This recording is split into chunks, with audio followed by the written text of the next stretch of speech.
Welcome to Lost in the Nails, episode 7. Man, I would love to give this a fancy title and call this Speculating About Squats and Hopes for Heresy, which are the two things we're going to talk about. But this really should be called Barely an Episode, because this episode could also be called I pay $15 a month in hosting fees to make sure that they don't erase our stuff and you can download things. And I haven't uploaded anything this month and feel like I should.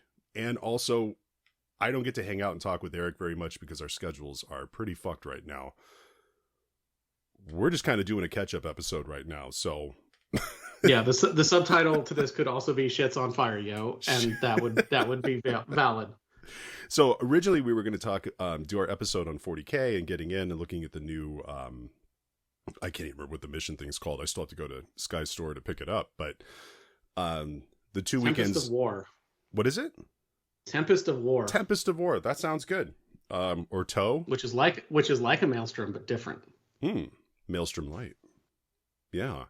Might be better this time around. I don't know, because I haven't had a chance to pick it up. And Mark, we had two opportunities to record. It was this weekend or it was this April the 30th. Oh, yeah, I really do need to get this episode uploaded today, don't I? Yeah. Like that's good, because I am doing zero. Today. Yeah, I'm doing zero fucking editing on this episode. It's going to be like music on the front, music on the back. Everything inside's probably fine. My kids are home. They're probably going to wander in at some point. Doesn't matter. We're just bullshitting and having fun today. Kids at home, dog in the yard. Yeah. Well, actually, my dog did content. run out. I did get a phone call from a strange number, and it was because my dog was at the top of the mountain running around. She heard my cell phone alert ding, and it freaked her out, and she hopped the fence and ran away. So that's something I got to work on. Oh, exciting. Yeah. But anyways, so we're going to talk about the announcement on April 1st, the beginning of this month, for the Leagues of... how are we pronouncing this? Votann? Votann. I don't. Voltron. I say don't give a Votann. fuck. Yeah, the new squats. We're going to talk new squats and what we hope we're going to see and what kind of a role they can fit into the game, and then we're going to talk about finally I'm using on-air sarcastic finger quotes, the leaked potato cam of the exact contents, or maybe exact contents, but all the stuff they previewed that came out last fall, winter. They finally announced, it's been a while. Yeah, they finally announced the new edition thing. So we're going to talk about things that we hope are in the new edition and just kind of speculate and fanboy a little bit, because that's something I'm really excited about. So these two things are the reason why I am not buying. I was going to buy the whatever this Necromunda Fury Road thing is, the Ashways expansion. It looks really awesome. I'm actually sitting this one out because I thought Heresy would be a little bit later, but man, they are pumping it hard, and it just feels like it's going to be like an early summer thing. And they're showing this squats thing, which I hope is like a kill team, because then I don't have to worry about buying an entire army on top of that. And they're even previewing Chaos stuff right now, and the Chaos Knights thing. Man, I'm getting tugged in all the right directions right now, and I just can't go Fury Road right now with Necromunda. But I mean, you're fully on board for that one, correct? Yeah. So I'm not a Chaos guy, although I have been deeply tempted by the Chaos Knights. If I was ever gonna start a Chaos army, it's Knights with Gribbly Bits. So for me, I decided to go for it primarily because I'm a sucker for weird and novel terrain. Mm-hmm. And I've sort of wanted to do a sort of miserable wasteland outpost. One of the planets in our club's Crusade campaign is essentially a planet that got fucked over at least twice during its history, and so it was just sort of a barren wasteland. Yeah. And so I bought it for the terrain, and then I figure 2 armies and the rule book is sort of where I'm at with specialist games. I've sort of embraced the notion that if I want people to play specialist games, I'm going to have to give them an army to play. And I figured those are pretty well represented. The weird Fremen Bugmen thing is sort of a cool aesthetic. The overgrown sand fleas. Yeah. And then I like the other army. It goes well with sort of I had bought that gang, the Orlocks? Orlocks, yeah. I had bought a box of that gang for a while because I was experimenting with the idea of having sort of a Zone Mortalis scenario where you also had the crew involved. Mm-hmm. And so that had been an Orlock game because they look reasonably like Armsmen. Right. And so I sort of already have enough of that gang that I was like, yeah, I could probably do it. It is a spendy box. I think sort of like we mentioned this last episode, sort of like the Grandmaster box for Titanicus. Not every box set is for everyone. Yeah. And I think this is one of those. This is a pretty hefty investment. I ended up going for it, but I think that's because I have slightly less looming on my horizon than you do. Yeah. I can definitely see looking forward. I will admit, I pre-ordered it about a day before all the Heresy stuff came out, and the priority for painting the Necromunda stuff dropped dramatically. Yeah. As did rebasing my Eldar for the Seattle Open. That went from like a thing I'm doing to no. When is the Seattle Open? How close is that? That is, I'm leaving for that Thursday. Holy shit. And yeah, the reason we're going to have an issue recording is I am leaving for that on Thursday, that ends Sunday, and then I leave for Argentina for a week and a half on Monday. So I disappear for a bit. Packing for that's going to be fascinating. Yeah. The hotel very kindly is like, yeah, you can check your stuff with us for like 2 weeks. Are you going to come back for it? And I'm like, yes, I will. Wow. Because my Eldar are in there. So yeah, it's going to be a whole thing. But yeah, that's coming up essentially next weekend. Crazy. Yeah. Yeah, and this is the last month for me where it's really showtime. And it'll be peak crazy when we get to record again if the 22nd is the next time that we can do it in May. That's peak crazy. It's the week before my anniversary. It's the week before the oh shit finals are coming in when we get back. But after that, I mean, it is... Once finals happen at my school, like we have an addition. My last week is basically just you are on cruise control. But until then, yeah, our recording times are going to get a little. It's going to get a little testy. But the next episode, we actually will have Mark on to discuss that one, and that's one that I'm really looking forward to. I've got a couple of games lined up to actually try out the what is it? Tempest of War. Tempest of War. You can tell how much work I put into it. I'm just waiting to get it. I have it on my desk. I have not opened it yet. Got it. Yeah, I just have to get down to pick the thing up. So, so really quick, before we start going into other topics, I feel like these emails aren't too old. We got a couple of emails, and man, I have not been checking the email on this. And I figured I would just answer these on air, just so we can, we can take this barely an episode and kind of stretch it out a little bit and turn it into not user-generated content. So the first one we got here, this is from, what do we got? Michael M. says, my name's Mike, and I just recently found the Lost in the Nails podcast. I'm a 40K hobbyist from a while back and have recently found myself diving back in. I don't know how interesting listener emails are to you guys. Well, when we're trying to make an episode, they're super fucking interesting.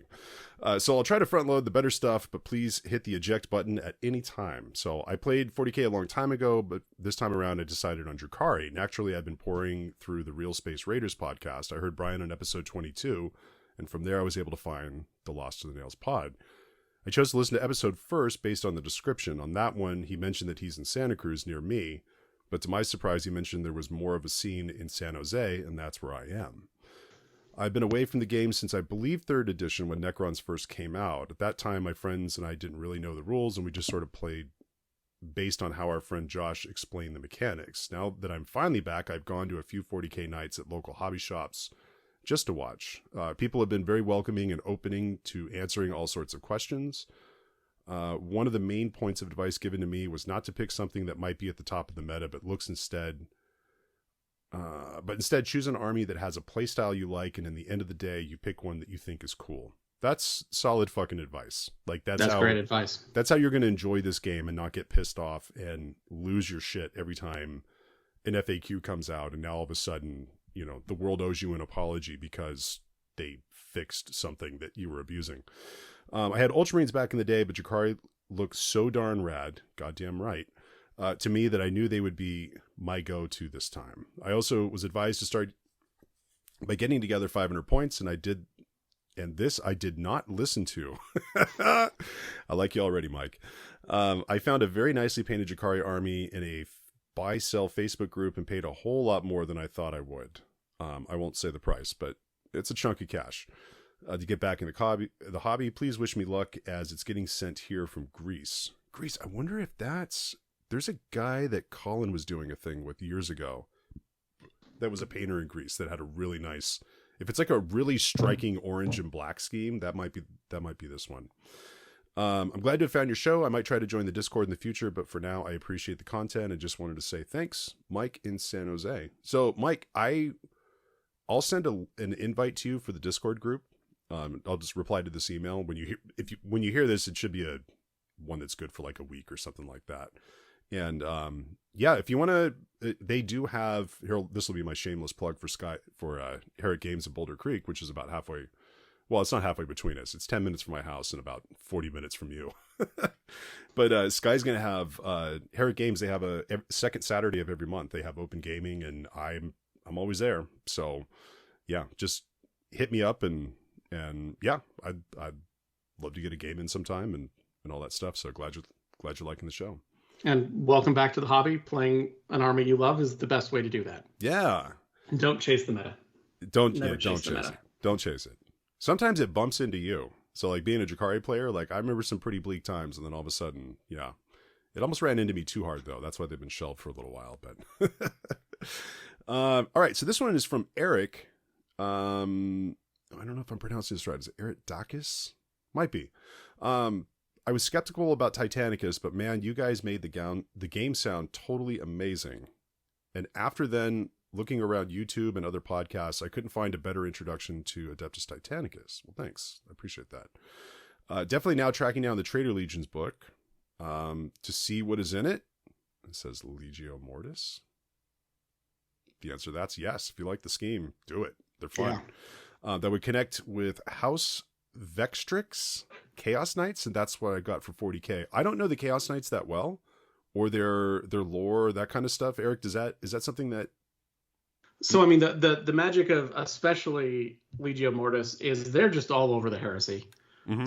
So pick a Night House scheme you like, and grats, they're on the same battlefield. Yep. And I will say that one of the great sort of joys I have about Titanicus is then translating that into your 28 millimeter stuff. So I've definitely got some knights that are going to end up getting mirrored. And then my painting closet got dealt a critical blow with having commissioned Colin to assemble a Warhound. Yeah. And then my family conspired with him for a 10-year present to get me a Reaver. And so I've got two Titans now that are in 28 millimeter scale that I've got to paint. And those are definitely going to have homages to their tinier cousins in there. That's a great way to do that, is to translate the schemes. And really for Titanicus, there's a lot of, this is the thing that comes up in Heresy too, is like, oh, who was with who in what battlefield? Yeah. The answer is the Heresy's a mess. Yeah. Pick what you like and go from there. And really too, I mean, if you're just running a Night Banner alongside, I mean, if you're doing a Legio that has a set thing, like that's a great way to go. You have rules that are there, you have transfers, you have references when you're trying to paint things. But to me, I was really trying to do this Knight household is associated with Furians and that kind of stuff. And it was just it's just the reverse scheme. It's black with yellow flames instead of yellow with black flames. And I want to do a couple of Titans in that black with yellow. And so instead of doing that, the beauty of it is if you play Chaos Knights, or you have, Chaos Space Marines, or even like if you play Sons of Horus, if you know somebody that has like the Forge World Sons of Horus transfer thing, I mean, you can just get enough chaosy, traitorish looking stuff and just come up with your own and Eyes of Horus and whatnot, and just come up with your own scheme. Yeah, just do your own scheme. Just if you want to go with Legio Mortis, awesome. Paint that scheme up and then just figure out what complements it well, and just do it. And it's because you don't need to pick the specific Knight households really don't come into effect unless you're playing them solo, correct? Yeah, like it genuinely doesn't matter. I made up my own for the knights that go along with Maya Storm, because I was just like, these are the knights I have in 40K. I don't want to paint them in 30K, and that's cool. And their color scheme is essentially blue and black instead of blue and white. And that's coherent enough that it doesn't look garish. Yeah. And different enough that they look different. Yeah. And black goes with everything. So. And black goes with everything. It goes with everything. So. Yeah, and that was really fun. Like, I do have to apologize. Well, I'm not really apologizing. I just, man, I was in a mood when I edited that Titanicus episode.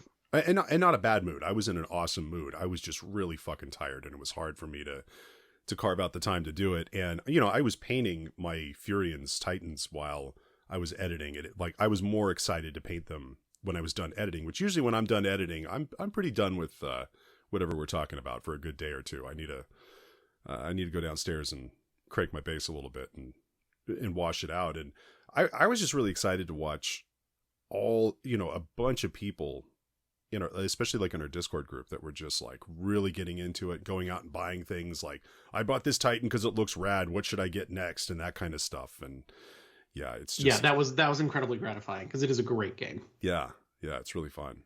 So, okay, well, we're going to get into our actual topics now.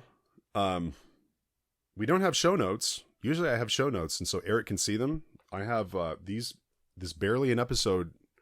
Eric, these are the show notes. You got all that? Sweet. We're doing it live. I held up a little pocketbook notebook that only I can see, so we're on to item number... Well, I didn't number them, but it would be the third thing that's on here.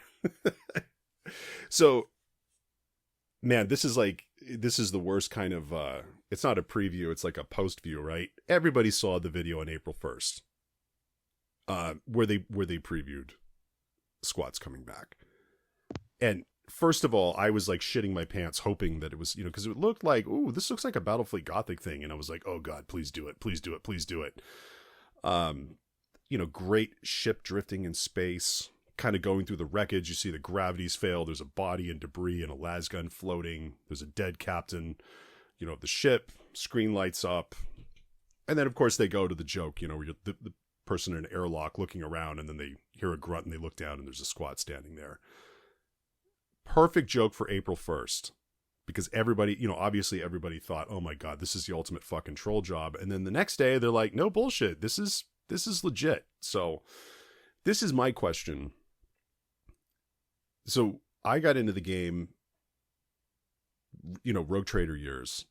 Squats were one of those. Squats for me are like the hot girl that got away. It was the army that I always wanted to play. I bought a few models here and there and never really took it seriously. And around when I decided, maybe I'll go ahead and give those a run next summer or whatever it is. That's when they were discontinued in 40K. They continued them in Epic. I have a massive Squats army in Epic. And they've just always kind of held a spot for me. Because even in Warhammer Fantasy, I played dwarves until they were so boring. Where it was just the, you know, camp and just... line up with your cannons. Yeah. Roll some dice and that's it. And I can't do that because, man, for me, dwarves are, you know, shoulder to shoulder, pissed off, stubborn, shield wall, and just, they're just going to let you break on them kind of a thing. So Squats to me, I don't have this long held nostalgia like, oh, I played them in Rogue Trader. No, I didn't. I collected a few models and painted them and loved the idea of them, even as ridiculous and weakly fleshed out as they were in Rogue Trader. You got into the game after it. So the one thing I want to ask is, rather than going, I mean, we can speculate a little bit about what we'd like to see with it, but what place would you like to see them hold in the game? Like, where is there a gap for them, or where is it just forced? Yeah, so that's a really good question. And for me, like you said, I got into 40K as a hobby a little bit later.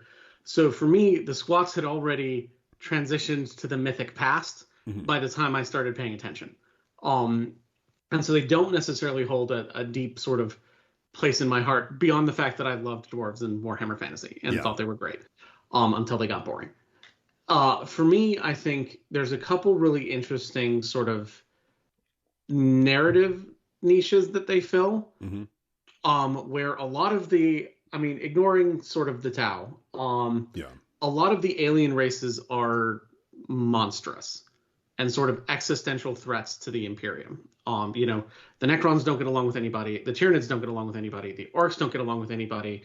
The Eldar think you're all useful tools until they need you to die.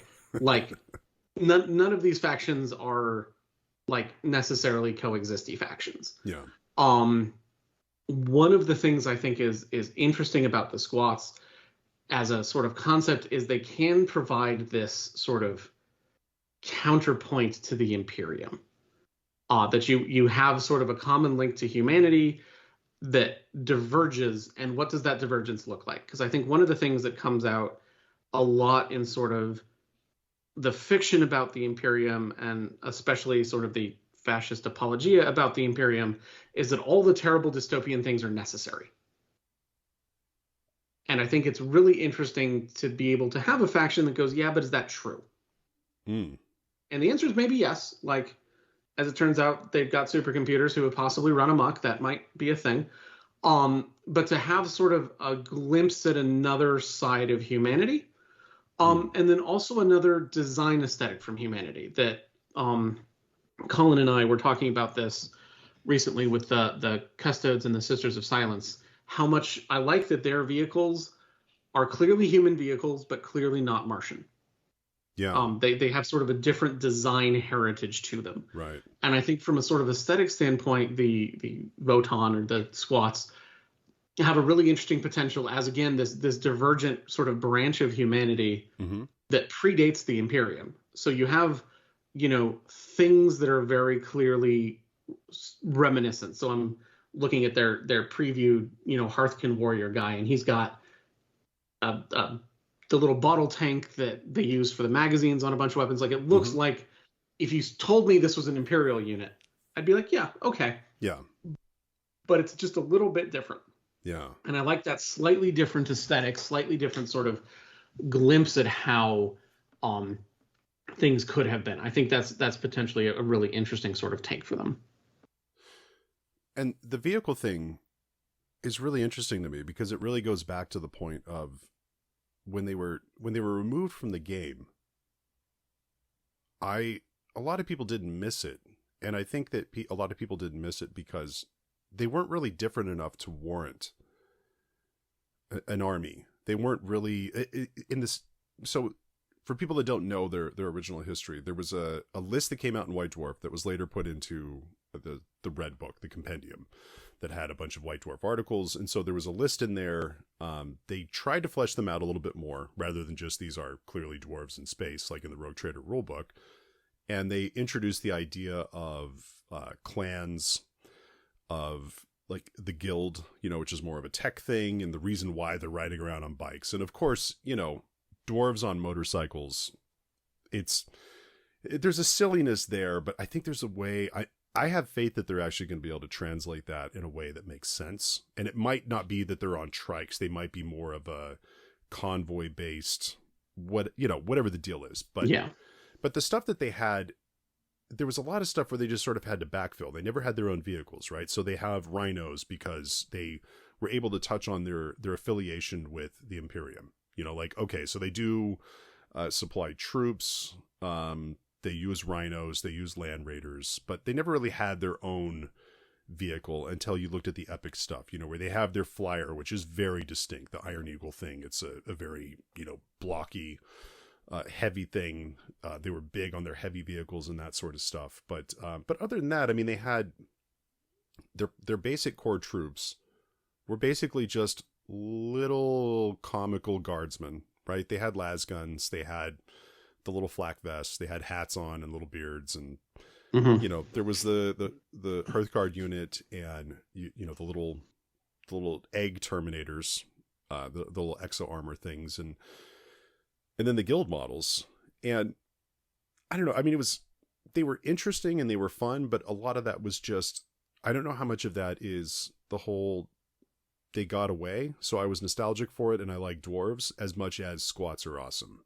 It's like, this is as close as you can get to it. So yeah, I think you're right as far as them being able to introduce another side of the Imperium, because I think that's where they're going to be useful as far as doing anything storyline wise, because if it's just, we reconnected with them and they're here.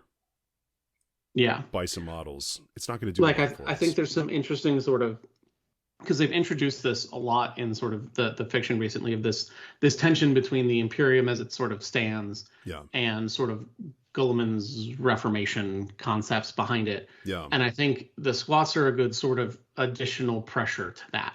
It's like, but look over here, there's this whole alternative that we could have. Yeah.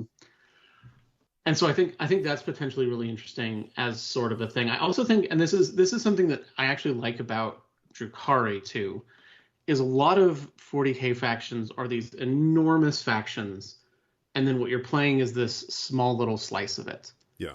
So if you're playing an Imperial Guard army, what you're actually doing is zooming in on a pivotal moment of a much larger battle. Yeah.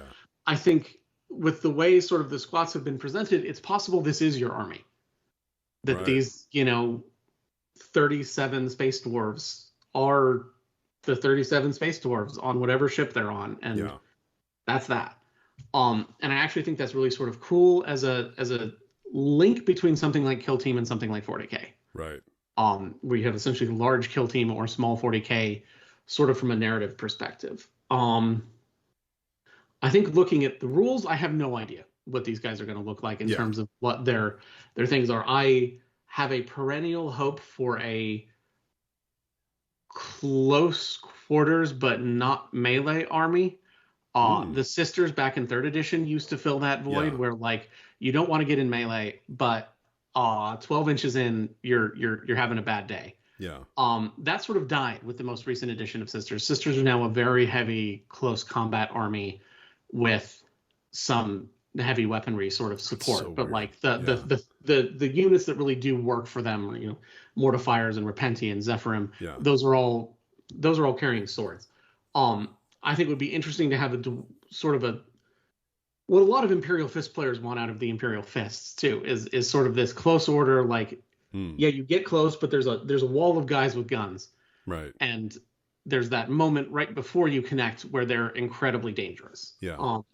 That's sort of my perennial hope. I think one of the nice parts about this faction, even more than like the Gene Stealer cults, is they are sufficiently undeveloped in the old stuff, right? That I think it's as close to a new faction as they're gonna get. And so I think they can revisit some sort of design considerations that are sort of locked in for everybody else. Yeah. And say, but do we want to do that?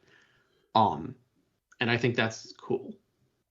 So they've gone out of their way recently with the two, Imperial Knights and Chaos Knights coming out. They've gone out of their way to show they're finally kind of going back to this thing where you can include a knight and not disrupt all of your stuff must be from this kind of a thing. Which obviously opens up if you're going to use squats. I mean, if it isn't, let's say it's like this comes out and it's a Kill Team release and it's just a unit, you can include whatever, or there's a small, limited run of whatever, something they're going to flesh out a little bit later.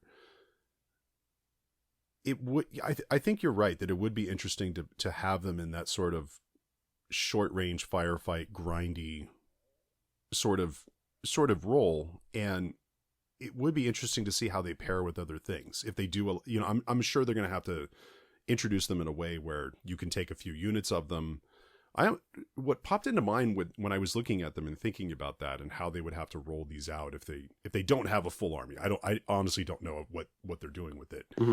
Is it almost reminded me of like when in Warhammer Fantasy Battle, when the Ogre Kingdoms first came out, it was like this is a race and they are by nature mercenaries. They go where the food is. You if you're grilling, they are chilling with you. That's how this army works. And, and it was a great thing. Cause like, I was like, in my mind, I was like, oh, I'll just paint a unit of them, knowing full well I was going to get a whole goddamn army. Right. Yeah. But with these guys in doing that, what I think is interesting is that people that have been big squats fans, and I've made this list several times and I know exactly what I need to do it. And these new Orlok bikes are not helping me. The little quad things are not helping with this at all. Is people that did counts as squats armies. If you were doing it counts as, because counts as Mechanicum was one of the ones that really worked well for it. Yeah.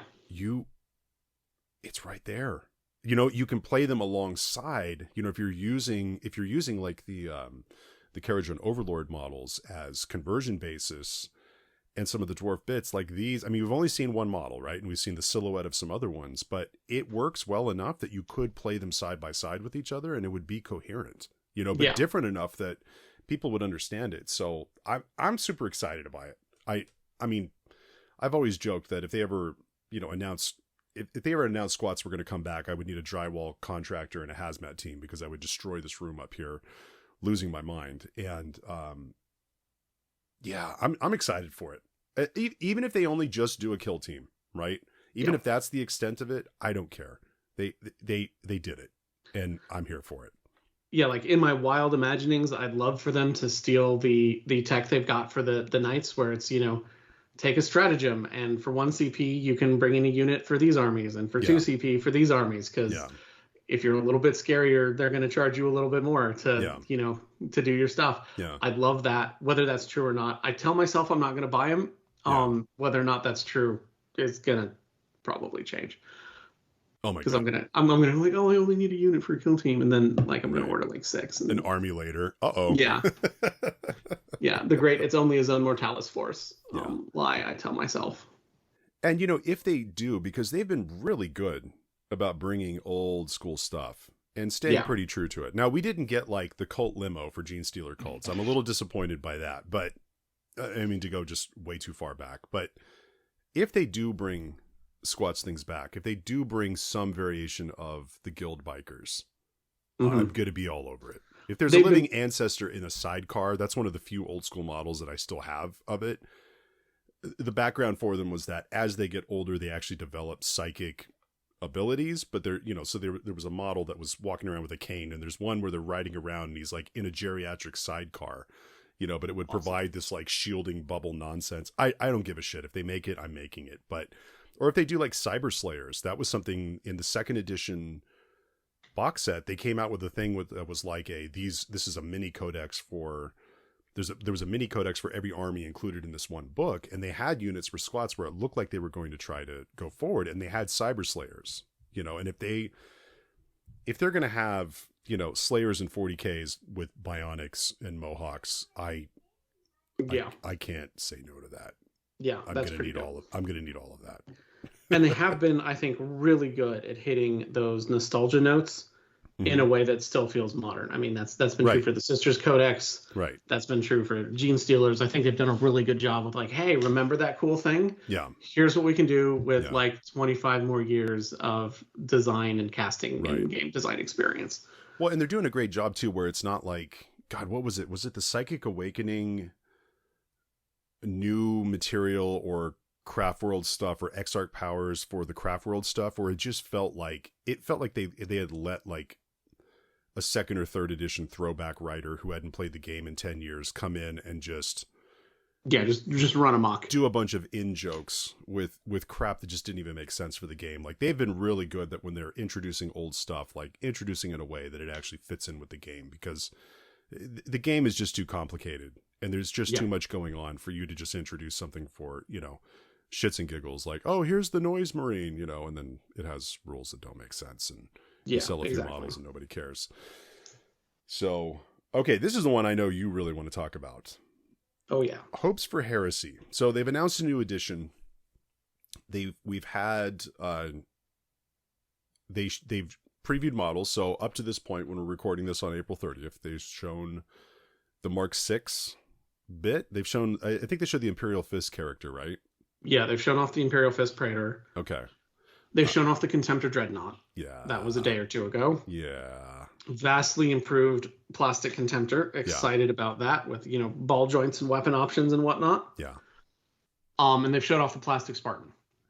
Yeah, which I would have been really excited by that one if I had actually finished my 2 that I bought 6 or 7 years ago and still haven't finished painting. Yeah, yeah. That's sort of my feeling, is I have a resin Spartan I haven't assembled yet. Yeah. And I need to assemble that one before I do the plastic one, because I'm pretty sure if I assemble the plastic one first, I'm going to look at the resin one and go, this is bullshit. Right. And it's going to go right back in the closet. Right. And that's a fear. Yeah. But yeah, so that's where we are for Heresy. Some people have been sort of semi-confirming some things based on their picture. Like, we now have the proper quality non-potato can picture. Right. It appears there's templates. It appears there's scatter dice. I didn't see that in the pictures. Those are okay. Gratifying to me if that is indeed true. I had a recent game with a guy in our club where I was doing an intro to Titanicus. And he's a new player. He started in 8th. Yeah. And so I had to teach him what a scatter dice is, and what templates were.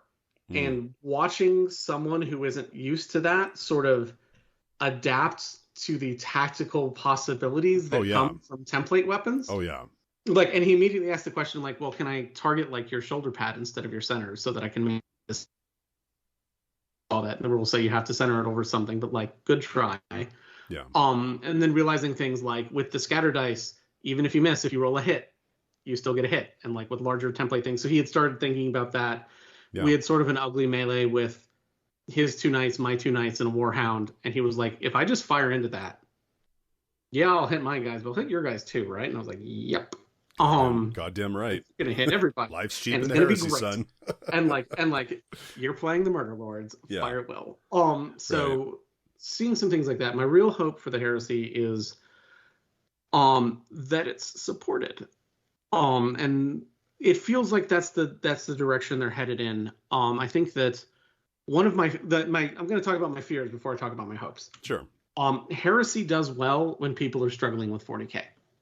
That was true the last time around. Is everyone had said, Heresy was the best way to play the worst edition of the game. As a 7th edition apologist, I don't think it was worst edition of the game, but but like that was definitely things like everybody was sort of burnt out of 40K and it was too expensive and too cumbersome, et cetera, so we're all going to play Heresy instead. And then when a new edition of 40K came out, everybody stopped playing Heresy. I'd like to see that not happen. So that's one of the things I'm actually sort of excited about. It appears the system is sufficiently diverging that it's not just the 40K rules, but just for Space Marines. That like they're retaining some of that Heresy Age of Darkness rule set feel. I'd actually like that, because I think the problem is if you get this sort of point counterpoint migration between 40K and Heresy, it's really hard for Heresy to last through that. Partially because just Games Workshop Maine is a whole studio. The Specialist Games people are not the same size and have at this point a bunch of different games to support. So the Heresy just can't keep up with that. So I'd like to see it actually sort of stand on its own as a game system, rather than sort of the best way to play pared down 40K whenever 40K gets a little too cumbersome towards the end of an edition. So that's my fear / hope. What I'd really like, the other thing I'd really like to see is the gatekeepers chill out a little bit. Rivet counters, stop it. Right. The heresy is for everybody. Recently went on a tear about things like, well, can my army have Mark 6 armor? I'm like, yes, everybody gets Mark 6 armor. Mark 6 armor for everybody. Come up with a reason why. Yeah. Away you go. Like, although can we be sad that they didn't do Mark 5? Oh yeah. Like, would I love a plastic Mark 5 set? Yeah. Yes. That'd be great, because who doesn't love Heresy pattern cobbled together piece of shit armor? Well, and God, it was right towards the tail end when I was still playing my World Eaters. So I haven't played a game of Heresy since right before 8th came out. And at that point, I was really getting sick of some of the stuff where it's like, I'm going to take all the saves on my 2-up sergeant here, and it just there are things that I want to see come in and do whatever. But at any rate, I was like really getting into the Mark 5 thing, because the beauty with World Eaters is it's like, I don't need a Mark 3 helmet to go with my Mark 3 armor. I just need to cover my fucking head for a second before this gets knocked off and I just start screaming and spitting on people. So if that's a Mark 2, let's party. Like their stuff is all mixed up. And I remember when I was doing the Mark 5 stuff, Bill Parker, who's like a guy that plays a lot in the Bay Area Horus Heresy group, I remember he was like, Mark 5, man, it's the hipster Mark. Like, that's the one that's going to be the shit someday. And like, people are going to look back and my God, it's the best Mark, I think. I mean, I'm a Mark 2 guy, but the Mark 5, I'm like, oh, that was a missed opportunity, but I'll take the 6. I'm fine. Yeah. I've got something like 15 Assault Marines in Mark 5 armor, and I just love them. They look distinctly Heresy. Yeah. But like, I get the Mark 6. It's, I think, one of the more useful ones for some of these boxes are going to get sold to people who are using this for 40K. Yeah. It's a good sort of link. It's a good signal that we're in sort of late war heresy, which is, I think, where they're trying to head with it. But yeah, the thing, and you sort of mentioned it, the thing I would really like to see, and my hope, is that they have taken the time, because heresy is a pretty stable system, so they've had a long time to look at things and not have to worry about, but did the latest FAQ dramatically alter something? Because there is no latest FAQ. Right. What are the sort of anti-fun friction points for Horus Heresy? And a big one is tanking everything on Sergeant Artificer armor. Right. Artificer armor on Sergeants is both necessary and boring in sort of current Heresy. So I'd like to see it go away. I'd like to see, the solution to everything is not your Sergeant yelling, "Come at me, bro," until he dies. Like that's sort of a ridiculous notion. And so there are some pain points like that. I think one of the things I'm really interested in from a design standpoint, because I've been thinking about this a lot, because 8th and 9th edition theoretically simplified 40K, and now we're back to a place in 40K where I can't play the game without a cheat sheet. And that's fine. I like some good crunch. But one of the things I think is really interesting from a design perspective for Heresy is, where does the complexity of a game come from? Right. And for Heresy, I think it comes from the core rules. You've got vehicle facings, potentially. You've got scatter dice and universal rules and things like that. So there's a lot of crunch in the main rule set. But then when it comes down to it, most of the units in sort of current Heresy, and I can't see them like wildly invalidating what happens in sort of the current ways we think about armies, are small adjustments to that. Okay, these guys all have 2-up armor. These guys all get counterattack if they're base to base. These guys do better if they outnumber their opponent. There's sort of a single data slate level rule. Whereas for 8th and 9th edition, I feel like what they did is they simplified the main rule set a lot. Right. And then every time they want to add nuance or character, things like that, it ends up at the data slate level. So that if I look at, your basic unit of infantry, I have no idea what they do. And so I think that's sort of where the complexity for 8th and 9th has come. And I'd sort of like to see a sort of different approach to that, where the answer is like, no, most of the core rules are pretty stable. And that you just say, those guys have zealot because they're word bearers. And you're like, oh, okay, fair enough. And that's where it gets tricky for me, is that the things that got me out of the game were, one, some of the tanking nonsense thing. I would like to see a cleaned up close combat, more like 8th and 9th as a World Eaters player. Like, I mean, I know I'm painting the Sons of Horus army specifically for the new not hotness, lie. But there's going to be some reddish dudes. Yeah, there's going to be there's some unfinished business with that army that I definitely will, get my hands dirty doing. But so close combat, I'd like cleaned up.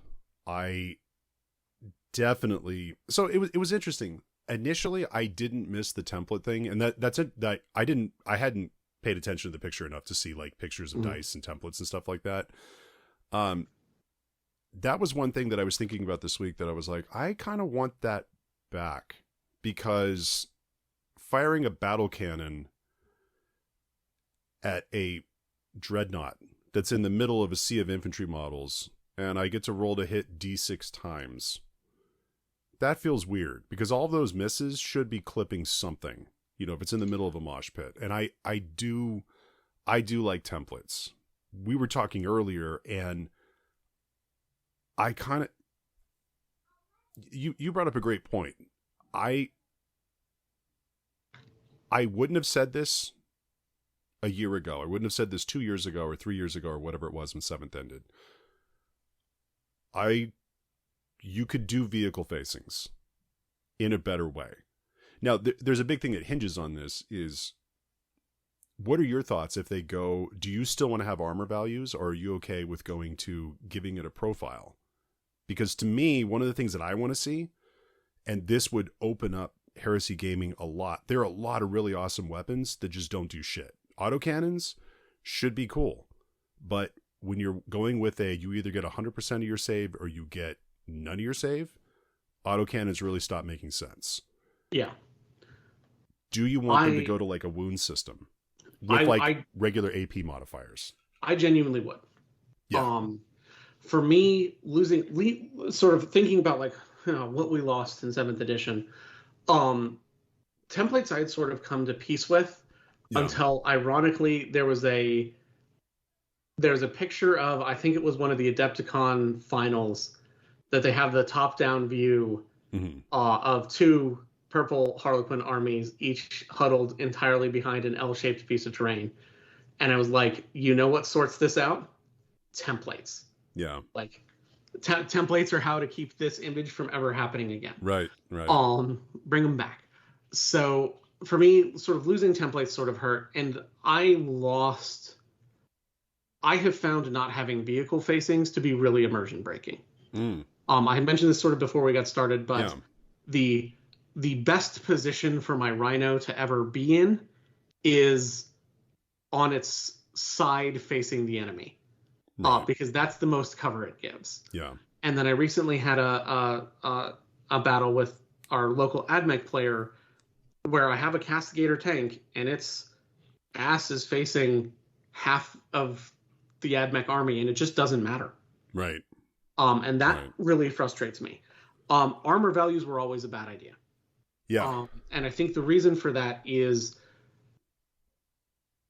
A, it's a whole different system. Yeah. And you don't really need it. B, as you said, you sort of have that. There's a bunch of sort of semi-cool weapons that don't really do much. Yeah. And the other thing is just for armor values, whether or not you're a monstrous creature suddenly becomes incredibly important. Yeah. So the AdMech robots are monstrous creatures. Contemptor dreadnoughts are vehicles. Contemptor dreadnoughts are worse. And like that was always the thing, is like what you really want is monstrous creature rules. Like if you can you can finagle your way into the toughness and wounds space, you're set. Yeah. I disliked that. Yeah. And I disliked the sort of, and a lot of that was sort of carried over by sort of heritage. So like, well, dreadnoughts are vehicles because they've always been vehicles. And it's like, well, no, screw it. Come up with something new. So I'd like to see them sort of revisit that system. I'd be down with wounds for vehicles. I would like to see facing come back in some form. Like I could see that being, you get a bonus, a bonus to wound in the side and a really good bonus to wound in the rear. I think it helps because in 30K, for the most part, all the vehicles are rectangles. Yeah. So the geometry of what is like, I was sort of grousing about it, and then I looked at, my Eldar Wave Serpents, and I'm like, in fairness, what the hell is the front arc of an Eldar Wave Serpent? Right. Whereas for a Rhino, a Spartan, a Sicaran, the answer is draw 45-degree angle from the corner. There you go. That's your front arc. Yep. So I think that makes it a lot better. The other thing I would really like to see them sort of revisit, and I'm hoping they do this, is the psychic phase. Because I found, so I think part of this is if they're positioning the current sort of heresy setting with the box set and the really cool cinematic where, a Titan takes a danger close lance shot from a battleship and melts. Awesome. Bring back Battlefleet Gothic.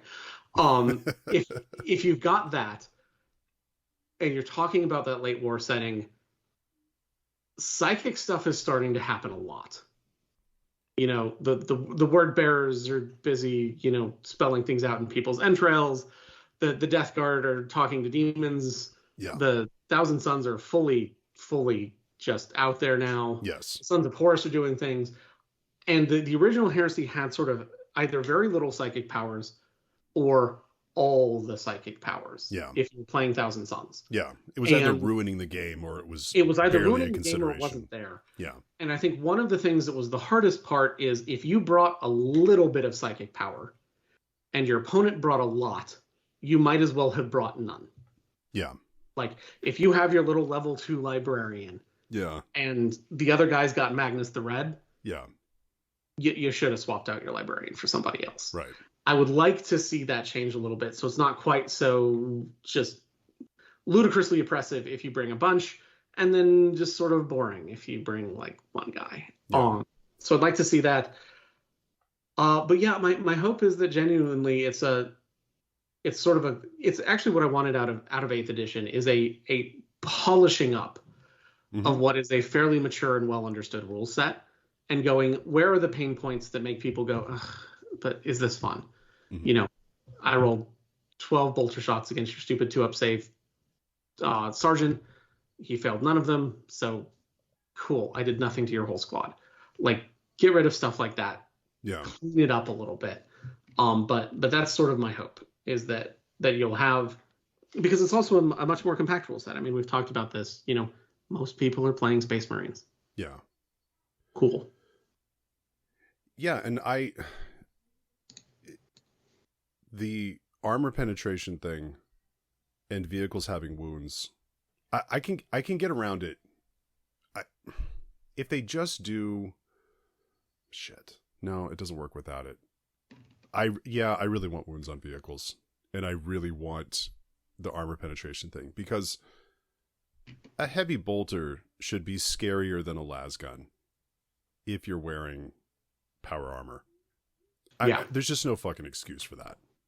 Otherwise, you aren't. And the idea that you're somehow saving time by not having to do quick math is just nonsense. Because the other thing I want them to get rid of are just the sea of universal special rules. You know, where you're like, I pulled out my red books and was going to try to come up with an example, and it just started making my soul hurt. They're still sitting next to me, but I'm not going to flip them open or do any of this. But, you know, when you're like, okay, this weapon has Sunder, Armor, Bane, you know, there's 50 million things, and how they interact with each other ultimately becomes a pain in the ass. And I would like, you could do that at the datasheet level and get that stuff done, clean it up. Ironically, I was like, what are other things that I would want to make sure it doesn't have? And I was like, oh, they got to fix the reroll problem. And I'm like, it never had a reroll problem. Never had a reroll problem. Yeah. So I was thinking about what are things like that never made it, that I want to keep from 7th, or, you know, Heresy, whatever the fuck they're calling it. I hope the detachments stay, you know, and like, because it gets interesting. So like the console rolls, you know, and like things that they unlock, I really hope they keep those, because I would love to do a Fury of the Ancients army, you know, which I guess technically you can do, right? Like if they go to a 40K thing where they're like, this is a Vanguard, you need 3 elites and an HQ and can take more or whatever. Like you can make a Fury of the Ancients, but having things get replaced as troops and everybody's dealing with a little more of a restrictive thing. I really hope that I hope that I miss those old detachments, just like the regular style detachments. It was just a much cleaner way. And I don't know if I want stratagems. I don't know if I want stratagems either. Yeah. I have sort of soured on stratagems. Yeah. And I think I've found that I miss, the old detachments and Rites of War are, I think, really flavorful. Yeah. And I think that they're restricted by, and they sort of tried this in very early 7th edition with the sort of more flavorful versions of the Combined Arms detachment. I'd like to see them keep those. And I'd like to see a good swath of general ones and then some very Legion specific ones. I think that that's a really fun way. Yeah. And again, I think that's a way where you say, like, okay, so I take the Stone Gauntlet Rite of War. You can explain the tricks for that to your opponents in a sentence. Yeah.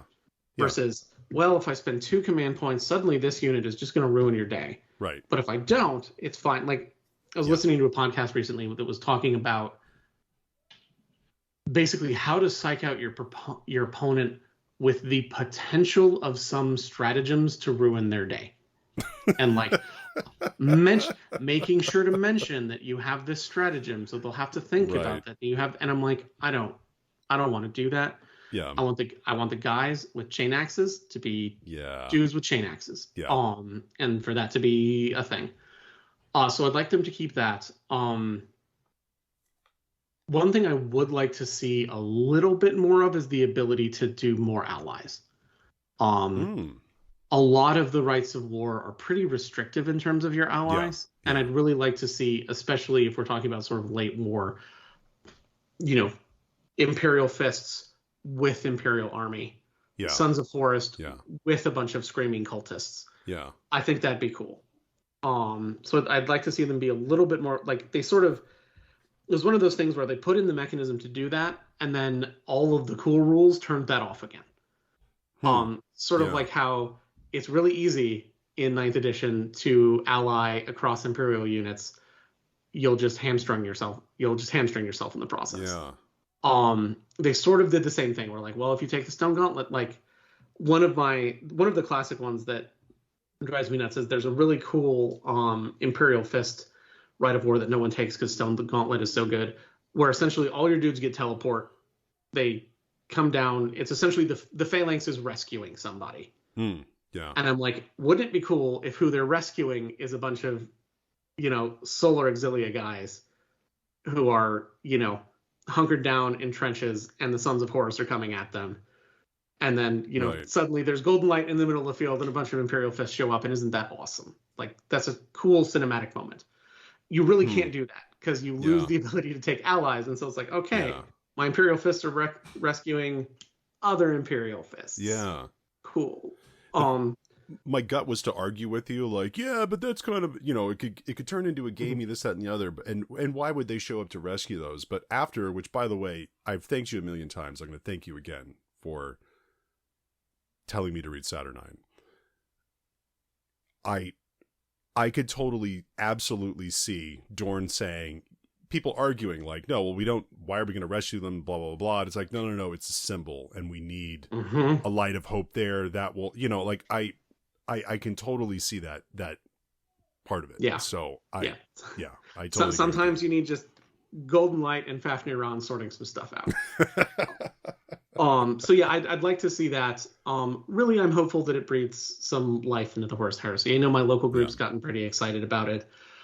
I have sort of low-key suggested that when Heresy comes out, that may be what I play. Yeah. Just full stop. I need to decide.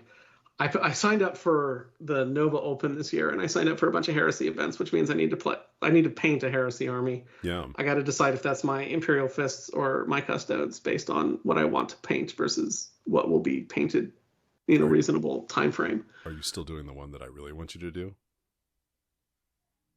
At Nova? Yes. I'm also doing Battlefleet Heresy. Oh, God damn it. I'm so happy. I am so fucking excited. Spoiler, we're going to have a whole part of an episode talking about the Battlefleet Heresy journey. When is that? When's Nova? That is, I want to say Labor Day weekend. So it's a while from now. Okay. Labor Day weekend. Okay. So we have time. Yeah. Yeah, I need to coach you up. And well, not coach you up, just point you in the right direction. The game is fine. The game is easy. Yeah. Or not easy. The game is, you'll pick it up and it'll be fun. You're like, hey, it's Titanicus in space without a reactor, and weird escorts. But oh my God, I'm so excited. Sorry, my brain just went into tangent mode. Like, oh God, when do we get to do that episode? Because I went to FedEx Kinko's and had them print out the rule book so I can properly lay it out in front of me and bathe in I can take Space Marines with my Imperial. Did you print out the remastered rulebook that has the 2010 built in? Okay, good. And it's the one where they put like modern images in it and stuff? Yeah. Okay, good. That's the one that you got to go to. So, yeah, and if anybody doesn't have that, email me if you can't find it. I will send you a link. I've got it. This is the way. That's the one that I send to everybody that wants to get into it. So yeah, I'm super excited about that. I'm doing Heresy, Titanicus, and Battlefleet Heresy. I'm just going full on Grognard. Yeah. And am super hyped for it. Yeah, that's a Grognard nerdgasm right there. That is the holy trinity. Yeah, I'm just going to bury myself in specialist games. Speak not to me of 40K. Man, I do have a question, and this is like wild speculation time. Mm-hmm. So, first of all, I'm a guy. I mean, I own 2 Deimos Predators. I own 6 of the Rhinos, and like all my Chaos armies. That's what that's what they roll in. I don't do the regular one. And I'm not like I probably would have been an a-hole gatekeeper 5 years ago with Heresy. Like, well, it needs to be period correct. Now I'm like, I'm an adult, and I'm like, you know what? You're playing a game and having a good time. Is it painted and you're playing Heresy with me? Yeah. Cool. Yeah. I'm going to shut the fuck up and deal with it. But that kit not being available and going to plastic gives me hope in two ways. One, Chaos Space Marines just need to have those, and I want to start seeing those. And what I'm hoping they do is discontinue the regular Rhino, the regular Predator, and just kill Firstborn Marines next edition. Just rip that fucking Band-Aid off. I'd be down. It needs to get done. And I think that I don't know, I'm speculating wildly here. The Deimos Rhino coming out and the Predator. Well, I mean, I don't think they've announced that those are coming out, but I mean, all the stuff that's been discontinued, we've been seeing plastic versions of it more or less announced or whatever the deal is. That's my hope, is that would give them, because then if the Chaos Armies, they just start showing them in those Rhinos, then I don't know if that'll signal that they're gonna squat the Firstborn, but just come on, rip that Band-Aid off, because that Codex, when 10th edition rolls around and they have to do a Codex, you've said it before, if you have 8 choices that all do basically the same thing, one of those, no matter how hard you try to balance it, is going to be the most efficient or more obvious choice to take. And it just means you have 7 data sheets that you're killing trees for no reason. Yeah, you've got a staggering number of data sheets. That is, this is actually a good point. One thing I would like to see Forge World or the Specialist Games team kill for Heresy is that Cataphracti Terminator armor and Tartarus Terminator armor and unspecified other Terminator armor all have different rules. Just Terminator armor. Oh, man. Just embrace it. See, I want to fight you on this one. I fucking love the heavy Terminators and the fast Terminators. I don't know what it is. Like, yeah. So I like it. I like it a lot. My problem is that, like, in my soul, I want the heavy Terminators to just, like, my problem is you get into there's then an optimal choice for one of these two things. Okay. Like, for example, for the Imperial Fists right now, if you're going to slap Storm Shields on somebody and give them close combat weapons, you have to take Tartarus Pattern. Right. Or what are you even doing? Right. So I'd like to see them get rid of that, but what I'd really like to see them do is get rid of that in the Space Marines Codex. Yeah. And rip the Band-Aid off, kill the Firstborn. Yeah. Make the kits. You'll have Heresy era kits and the dudes who carried off this shit after the Heresy. Yeah. Now with a sprue worth of spikes. Yeah. You can see that with what the Sisters of Battle did with the Rhino. Like, there's a basic Rhino sprue, and then there's a sprue of. Oh, that's right. Kits. Oh, damn it. Well, is the Sisters Rhino kit different? The Sisters Rhino kit is the standard Rhino frame. Fuck. Okay. That's my only concern for killing the Rhino. Yeah. But I think you could, like, so re-engineer that frame. That frame's like a million years old. Oh, damn it. That just tossed it out the window. I forgot the Sisters had it. But, like, I would like them to kill the Predator. Yeah. I think there's enough with the Sisters that you could probably get away. Let's see, what's the Cascade? Yeah, the Castigator's got its own sprue. Yeah. And so here's the thing. The Castigator sprue is an awful lot like a Deimos Rhino sprue. So, like, I think it could be workable. I genuinely would like to see them kill the Firstborn, and for the people who really, really want their Firstborn armies with their 10,000 points of stuff, an awful lot of that's going to work in the Heresy. Yeah. Or immediately post Heresy. I mean, I had a friend in the club before he moved who played a Crimson Fist army. He was just like, this is 300 years after the Horus Heresy. We didn't forget everything. Right. Ta-da. It's a Crimson Fist army. And I was like, that's dope. Yeah, as you were mentioning doing that, I was like, I looked up at a painted Crimson Fist on my desk, and I was like, but what about? And I'm like, oh wait, a couple hundred years after. That's just Alexis Pollux and his dudes paint their armor blue, and away they go. Yeah. So, like, I think that there's a lot of room there, and I would just like them to kill the firstborn because you're getting that. There's little edge cases in the codex where they're good. So right now it's Van Vets with storm shields. Yeah.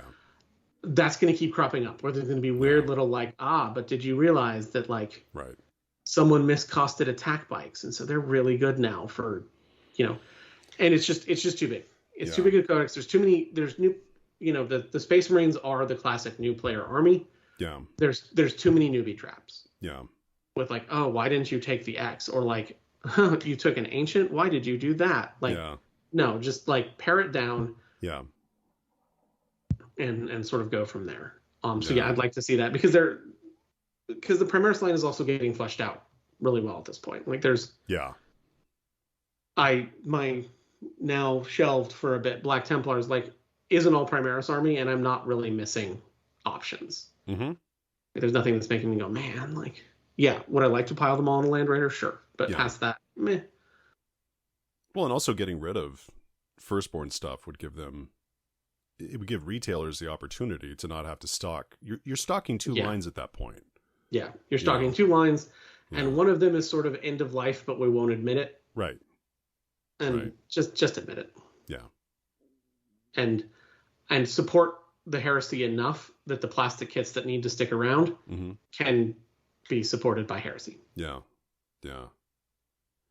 Man, so it was funny, like as we were talking about, going to vehicles having wound profiles and armor penetration and all that stuff. And I was going to ask about, Space Marines having 2 wounds, if they go to damage and all that sort of stuff.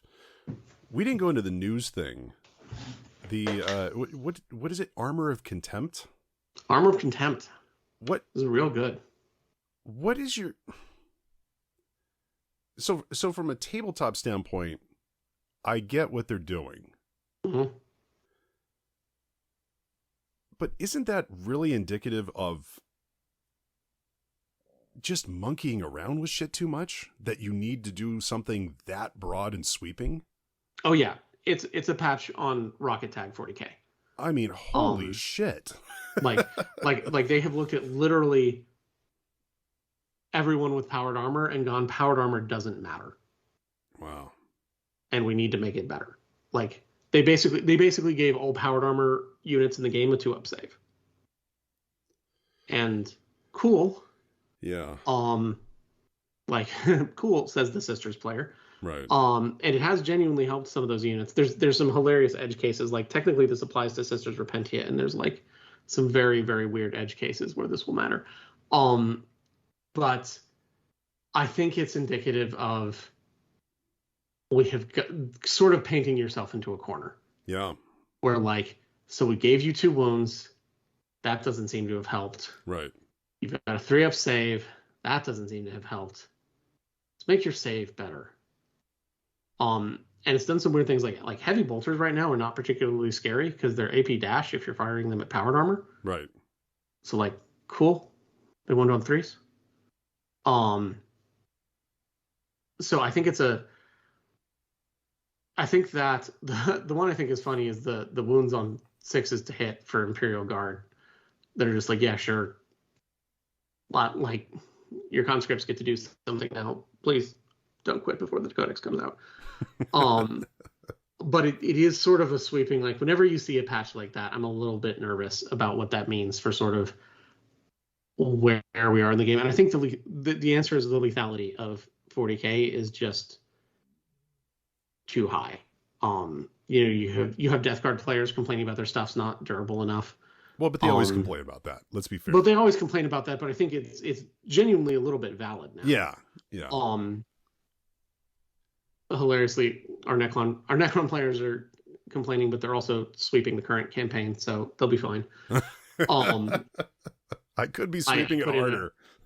I put in a note in our campaign supplement that any Necron player complaining about his army will inflict 1d6 battle scars on his own units as their cognitive dissonance buffers overload. So like, but there's definitely a durability problem there. I think it. Yeah. I was reading recently a review. I've been working on the Sector Frontieris kits. Yeah. Yeah. which are nice. They're not particularly flexible. They're not like the Sector Mechanicus kits, but they're nice kits. And one of the primary complaints about them is basically they're useless if after you get past about 25 power level, because you can't hide vehicles behind them. Mm-hmm. And I'm like, okay, that we have gotten to a point where the basic sole purpose of terrain is, can I or can I not hide a tank behind this? Yeah. Because otherwise my tank is going to die. Is sort of a problem. Yeah. And I think it's indicative that they know the lethality is too high. Yeah. But I don't know that they know how to fix it. Yeah. Wacky. Well, I mean, because they did literally go, except for hilariously the Sisters of Silence. Sisters of Silence players have caused to be a little bit salty. They did not get Armor of Contempt. Because I think GW has, after putting them in the Custodes Codex, gone back to forgetting that the Sisters of Silence are a line of models they make. Man. That's brutal. Well, that's like an FAQ away, right? I don't know. Everything's an FAQ away. Yeah, that's like an FAQ away. It's like, oops. Everything's an FAQ away. We forgot them. Sorry. We were busy being mad at the Custodes and nerfing them so that we forgot you exist. Which is, I mean, extremely narratively appropriate for the Sisters of Silence, but not great from a play standpoint. Yeah, why didn't you speak up at the meeting when we were getting better exactly. armor? Yeah. But yeah, it's I think it's a big sweeping change. It's, I think, impacted a lot of people. I know Colin is hyped because Sanguinary Guard are durable now. But like, I think it's indicative of a like, oh no, we have looked at all the armies that are supposed to stick around and none of them stick around anymore. And yeah. And I think it'll be interesting if it does weird things, because like there's a bunch of units that for the Eldar I'm not terribly interested in anymore, because like, okay, you'll still be taking tons of saves on, but like, man, those will be cool against Tyranids. Right. So we'll see. But yeah, I don't think it's a good sign for sort of healthy game design when out of the blue someone just goes, all powered armored armies just need to be better. Yeah. By virtue of being. Yeah. Is sort of a big deal. Yeah. That one threw me off a little bit. I mean, when I say that one threw me off, it threw me off to the point that I was like, maybe I wait for 10th. Like I've got a pretty, I mean, I'm saying that with, chaos stuff all over my, Black Legion and Death Guard all over my desk right now. But I mean, because it is the full on year of chaos. Like I have gone on a super spending bender, but when I get distracted, it's like, oh, I'm painting Titanicus. Oh, I'm painting Death Guard. Oh, I got distracted. Now I'm painting Black Legion. So it's all Sons of Horus are also going to slot right in there. Like I can't lose.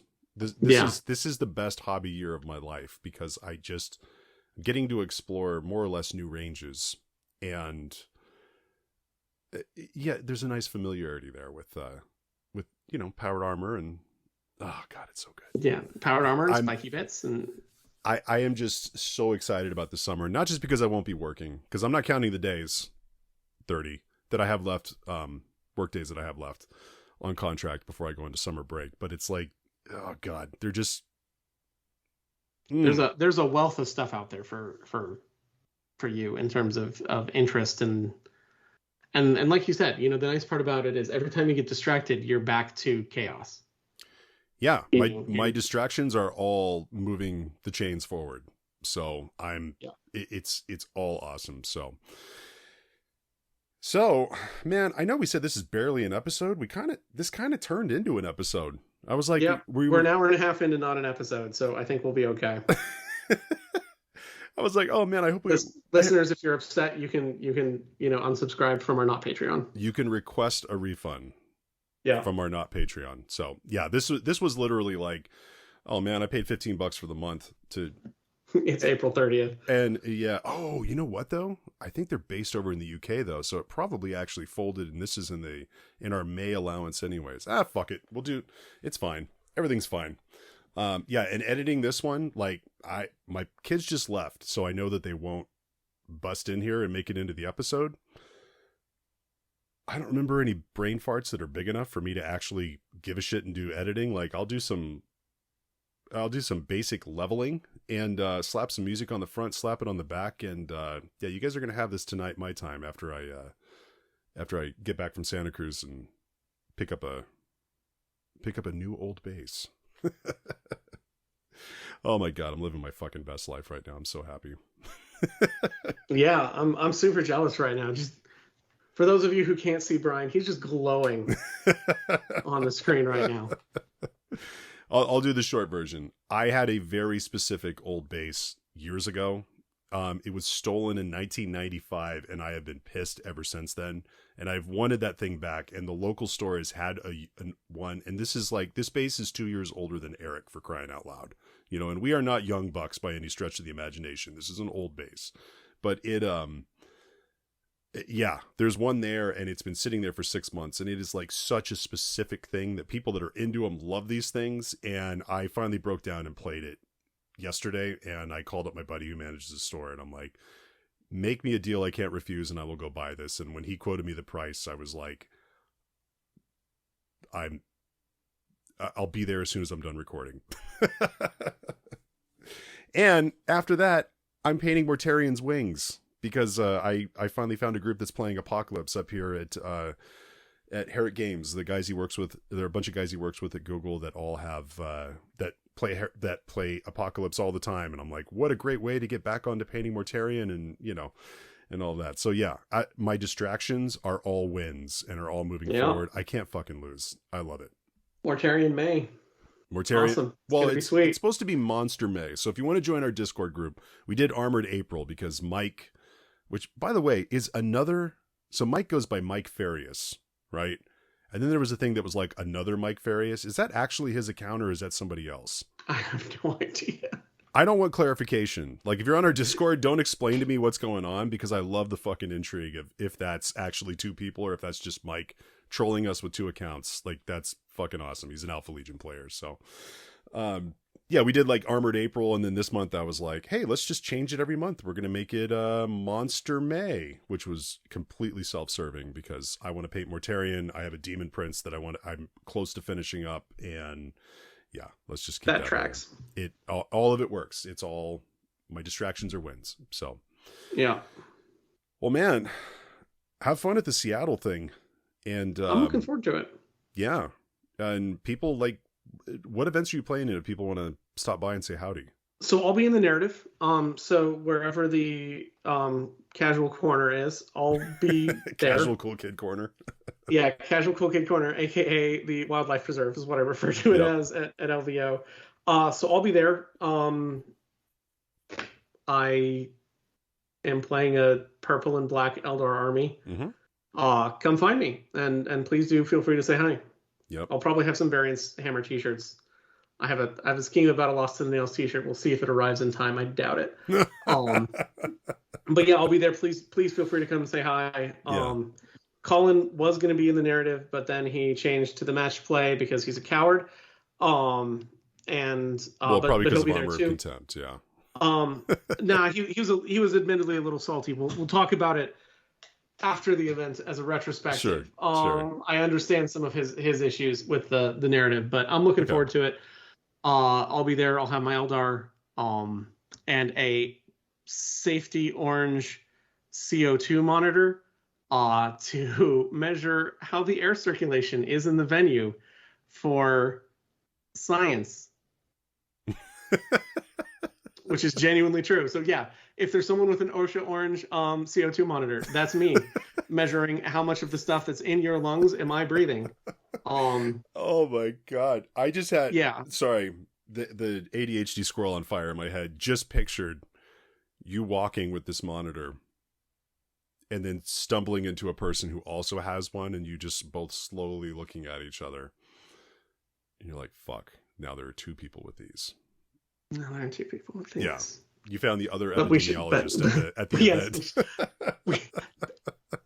Did we just become best friends? Oh my God. Well, you definitely won't see me there because I can't fucking go anywhere for a long time. So for Mike, who sent us an email earlier, like, hey, check out Herrick Games of Boulder Creek. They have their second Saturday of the month. They're going to have an open thing there. If you're on Facebook, you can find that. Shameless plug for Sky. If you want to buy stuff, you want to get Games Workshop, 10 to 15% off from cool people. Support the what is it? The local friendly gaming store that happens to be online is your bid on it. Yeah, good people, man, and good selection. It's a great place to shop. So, well, we will record on the 22nd in May, and we'll go on to our topic. We'll have Mark from the Battle House on, and we're going to talk 40K and figure out, is this game too complicated, or what is the, it's a beginner's guide for, sarcastic quotes, experienced players who haven't played in a while and want to get back into this wild tornado of an edition. I guess that's a closing. I don't fucking know. Yep, that works as a closing. Minimal editing. Goodbye, everybody. Shut her down. Goodbye, everybody.